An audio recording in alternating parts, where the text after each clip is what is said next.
આજે તમારું વિજ્ઞાનમાં સ્વાગત છે।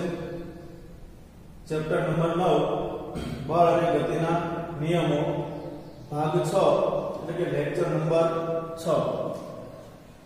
તો આજે આપણે ન્યૂટનના ગતિનો પ્રથમ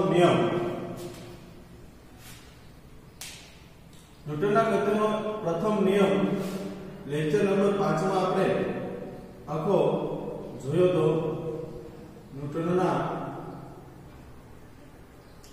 ગતિનો પ્રથમ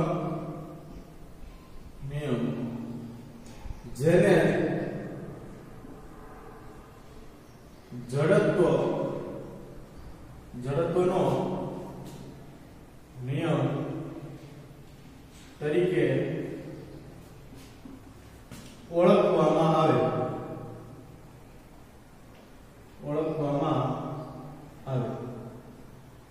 એવું કેમ?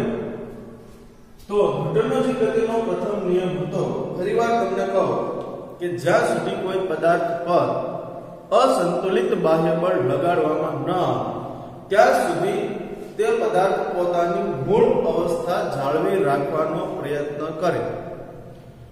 એવું કેમ મૂળ અવસ્થા એટલે? તો આપણે પણ એવું નોટમાં લખેલું કે મતલબ કે સ્થિર અવસ્થામાં રહેલો પદાર્થ સ્થિર અવસ્થા જાળવી રાખે અને અચળ વેગી ગતિ કરતો પદાર્થ પોતાની અચળ વેગી ગતિ ચાલુ રાખે, જેને જડત્વનો નિયમ તરીકે ઓળખવામાં આવે। તો હવે આપણે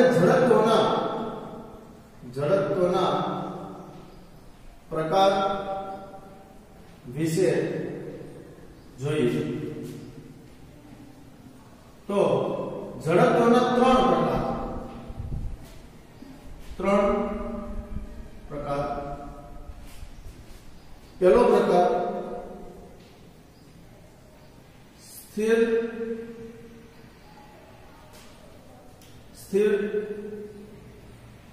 સ્થિતિમાન જડત્વ। બીજો પ્રકાર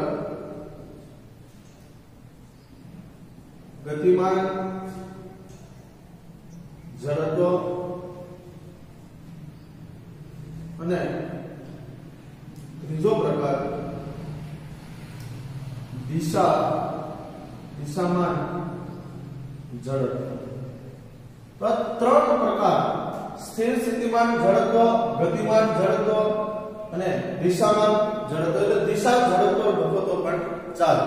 તો હવે પહેલો પ્રકાર છે સ્થિતિમાન જડત્વ, એના વિશે આપણે ત્રણ વિશે વ્યવસ્થિત આપણે બોર્ડ ઉપર નોટ લખીએ કે જેથી કરી તમારે ફેર રૂપમાં આ લખેલું સારી રીતે વાંચી શકાય। તો પહેલા ઉદાહરણ દ્વારા સમજવાનો પ્રયત્ન કરીએ। ઉદાહરણ સમજાઈ જાય એટલે આપણને સ્થિર સ્થિતિમાન જડત્વ આપમેળે સમજાય જશે। તો પહેલું જોઈએ આપણે સ્થિર સ્થિતિમાન જડત્વ। ધારો કે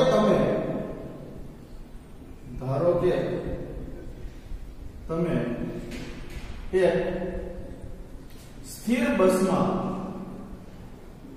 ઉદાહરણ દ્વારા આ જડત્વ સમજવામાં આપણને સરળતા રહે। ધારો કે તમે સ્થિર બસમાં બેઠા છો, જ્યારે અચાનક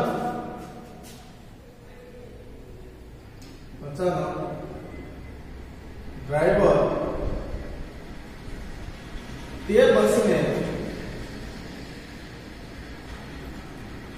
ચાલુ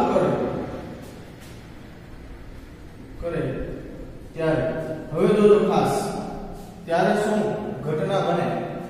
ધારો કે તમે એક સ્થિર બસમાં બેઠા છો, જ્યારે અચાનક ડ્રાઈવર તે બસને ચાલુ કરે ત્યારે આપણું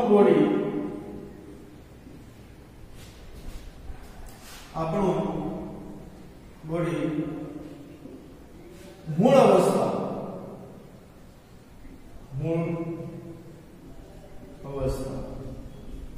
मीन्स के स्थिर अवस्था આપણે શરૂઆતમાં બસમાં બેસીએ ત્યારે બસ બંધ હોય સ્થિર બસમાં એટલે કે બસ જ્યારે બંધ હોય ત્યારે મૂળ અવસ્થા એટલે કે સ્થિર અવસ્થામાં હોય જે ડ્રાઈવરે અચાનક જે બસ ચાલુ કરી જે બસની ગતિનો વિરોધ કરે એટલે આપણું બોડી બસની ગતિનો વિરોધ કરે ત્યારે આપણું બોડી કઈ અવસ્થામાં બોડી પાછળની તરફ નમે છે જેને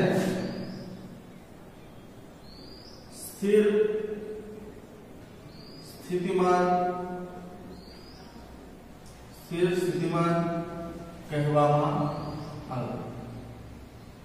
તો હવે તમને ખ્યાલ આવશે કે ધારો કે તમે સ્થિર બસમાં બેઠા છો, જ્યારે અચાનક ડ્રાઈવર તે બસને ચાલુ કરે ત્યારે આપણું બોડી મૂળ અવસ્થા એટલે કે સ્થિર અવસ્થામાં હોય જે બસની ગતિનો વિરોધ કરે. એટલે બસની ગતિ એટલે ચાલુ થઈને જે દિશા તરફ આગળ વધે એનું આપણું બોડી વિરોધ કરે ત્યારે આપણું બોડી પાછળની તરફ નમે. એટલે આ પાછળની તરફ છે જેવું સ્ટાર્ટ કરે બસ શરૂઆતમાં ગતિમાં વધારે હોય, ગતિ વધારે આપે બસની ત્યારે આવું બનતું હોય. સામાન્ય ગતિ હોય ત્યારે આપણું બોડી એટલું બધું વિરોધ કરી શકે નહીં, પણ અચાનક સ્ટાર્ટ કરી દે અને વધારે ગતિ આપે બસની સ્થિર અવસ્થામાંથી એટલે કે મૂળ અવસ્થામાંથી ગતિમાન અવસ્થામાં આવે ત્યારે આપણું બોડી એ ગતિનો વિરોધ કરે એટલે આપણી બોડી છે પાછળની તરફ નમે, જેને સ્થિર સ્થિતિમાન જડત્વ તરીકે ઓળખવામાં આવે. તો આ તમારે ખાસ વ્યવસ્થિત લખવાનું જેથી કરી તમારે પરિવાર પાછું વાંચી શકાય. એવી જ રીતે બીજો ટોપિક જે ગતિમાન સ્થિતિ, ગતિમાન જડત્વ એના વિશે જોઈએ. તો ગતિમાન જડત્વમાં કેવો છે? ગતિમાન જડત્વ જોઈએ આપણે. ગતિમાન જડત્વમાં કેવું લખી શકાય? ગતિમાન જડત્વ. તો હવે ખાસ ધ્યાન રાખો ગતિમાન જડત્વ કેવું હોય. ફરી પાછું આપણે ધારો કે આપણે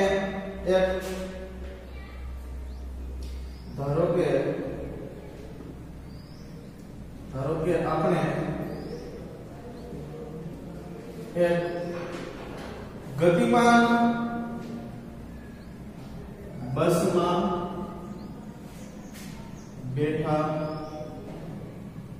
હોય ત્યારે બસ ચાલુ છે. ક્યારે કેવું બને? ધારો કે આપણે એક ગતિમાન બસમાં બેઠા હોય ત્યારે આપણું બોડી પણ ગતિમાન અવસ્થામાં હોય. આ ખ્યાલ આવે? બરોબર. ધારો કે આપણે ગતિમાન બસમાં બેઠા હોય ત્યારે આપણું બોડી પણ ગતિમાન અવસ્થામાં હોય. હવે અહીં કેવી ઘટના બને? તો જ્યારે બસનો ડ્રાઈવર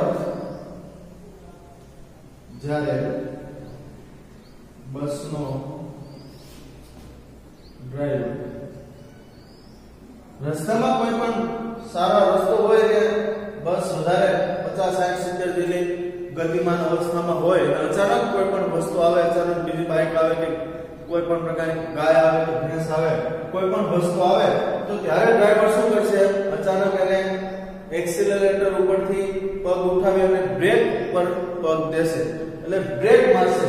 જ્યારે બસનો ડ્રાઈવર અચાનક બ્રેક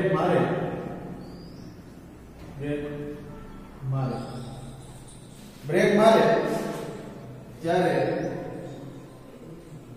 આપણું બોડી સ્થિર, કારણ કે બસ એ સ્થિર થશે, આપણું બોડી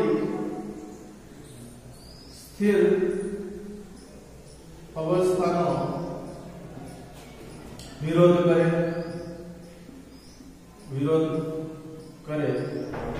ત્યારે આપણું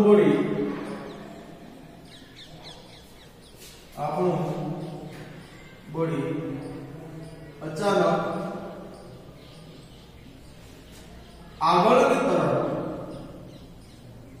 આગળની તરફ નમે,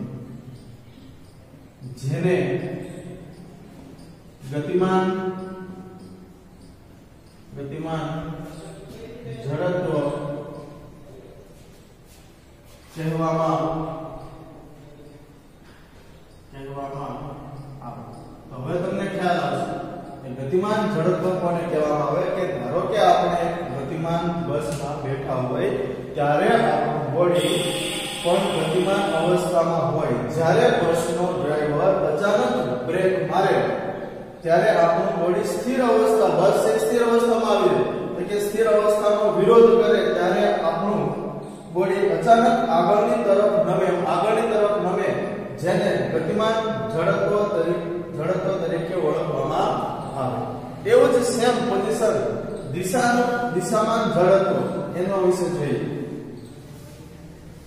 આ ત્રણ મુદ્દા વ્યવસ્થિત આપણી ભાષામાં સરળતાથી ઉદાહરણ આપી અને આપણે યાદ રાખી શકાય એટલે આપણે લખીએ, જેથી કરી તમને સરળતાથી પાછું ઉદાહરણ સહિત યાદ રહે અને સરળતાથી તમને યાદ રહેશે.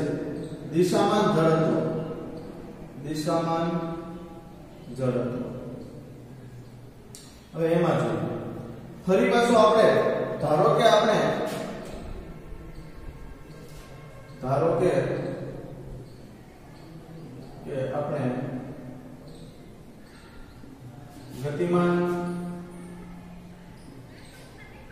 ગતિમાન બસમાં બેઠા હોય ત્યારે હવે આ કેવી ઘટના હોય છે? ગતિમાન અવસ્થામાં બેઠા હોય ત્યારે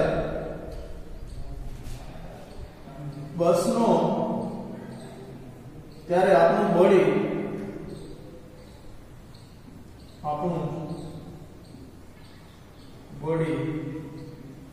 પણ ગતિમાન અવસ્થામાં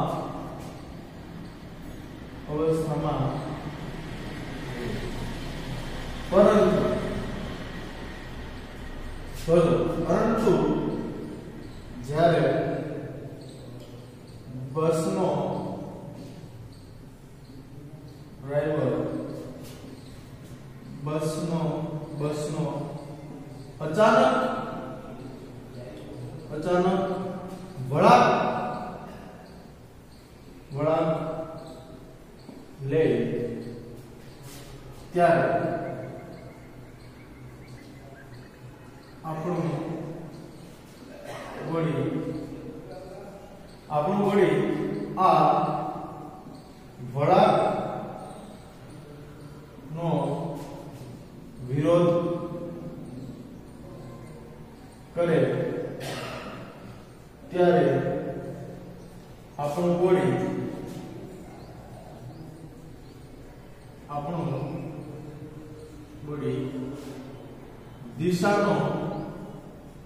દિશાની વિરુદ્ધ દિશામાં ગમે, જેને દિશામાન જડત્વ કહેવામાં આવે. દિશામાન જડત્વ કહેવામાં આવે. તો આવી રીતે આપણે ત્રણ જડત્વના જે નિયમ છે તો આપણે ન્યૂટનનો ગતિનો પ્રથમ નિયમ છે આપણે એનો જડત્વ તરીકે ઓળખવામાં આવે. જડત્વના પ્રકાર વિશે જોઈએ તો ત્રણ પ્રકાર છે. પહેલું છે સ્થિર સ્થિતિમાન જડત્વ, બીજું છે ગતિમાન જડત્વ અને ત્રીજું છે દિશામાન જડત્વ. આ ત્રણે ત્રણ પ્રકાર આપણે યાદ રાખીએ અને સરળતાથી વસ્તુનું જ એક ઉદાહરણ લઈ અને આ ત્રણ પ્રકાર વિશે આપણે સારી રીતે સમજી શકાય. હવે મેં તમને બોર્ડ ઉપર એના વાક્ય રચના પણ સાદી રીતે લખી આપી, જેથી કરી તમને ઝડપથી યાદ રહે. તમારે ખાસ એક જ વસ્તુ કરવાનું કે લખવાનું, બસની જગ્યાએ અલગ બીજા કોઈ પણ પ્રકારની કાર લેવાની, બાઇક લેવાની, આવા બધા વાહનો લઈ અને આ ઉદાહરણ તમારી રીતે આજના લેક્ચરમાં તમારું હોમવર્ક એટલું કરવાનું કે તમારા અલગ અલગ પ્રકારના ઉદાહરણ લઈ અને આ ત્રણ પ્રકાર યાદ રાખવાનો પ્રયત્ન કરવાનો. તમે ત્રણ ઉદાહરણ અલગ અલગ બનાવશો એટલે આપમેળે તમને આ સ્થિર સ્થિતિમાન જડત્વ, ગતિમાન જડત્વ અને દિશા જડત્વ સરળતાથી યાદ રહેશે. તો આજના લેક્ચરમાં તમારે ખાસ એટલું યાદ રાખવાનું અને નેક્સ્ટ લેક્ચરમાં હવે જડત્વ અને દ્રવ્યમાન વિશે આપણે આગળ ચર્ચા કરીશું. આજના લેક્ચરમાં બસ ખાસ એટલું યાદ રાખો. જય સ્વામિનારાયણ.